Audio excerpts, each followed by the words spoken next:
লোকসভা নির্বাচনে বাংলার বুকে বিপুল ভোটে জয়ী হয়েছে তৃণমূল কংগ্রেস। আর তারই ফলস্বরূপ হরিদেবপুর 122 নম্বর ওয়ার্ডের পৌরমাতা মাননীয় সোমা চক্রবর্তীর উদ্যোগে এক বিশাল শোভাযাত্রার আয়োজন করা হয়।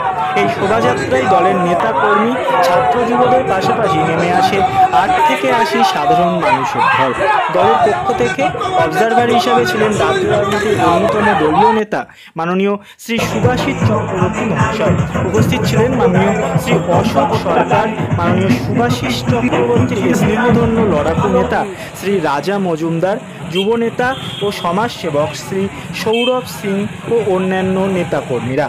মা বোনেরা শঙ্খধ্বনি ও উলুধ্বনির মাধ্যমে এই শোভাযাত্রায় যোগ দেন। সাধারণ মানুষ তৃণমূল কংগ্রেসকে দুহাত ভরে আশীর্বাদ ও শুভেচ্ছা প্রদান করে।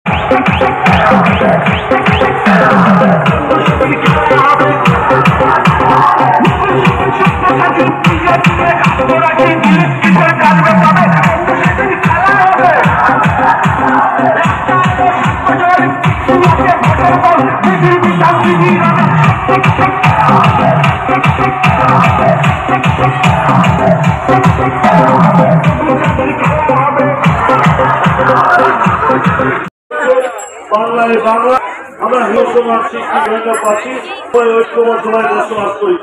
2011 সালে সিপিএমের অত্যাচার, অবিচার, ভ্রষ্টাচারের বিরুদ্ধে সারা বাংলার মানুষ দুয়ার করে আমাদের আশীর্বাদ করেছেন, সমর্থন করেছেন, সহযোগিতা করেছেন।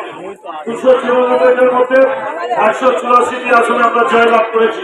মমতা ব্যানার্জি মুখ্যমন্ত্রী হওয়ার পর বলেছিলেন বদলানোর কত চাই, মানুষ আছে এখানে।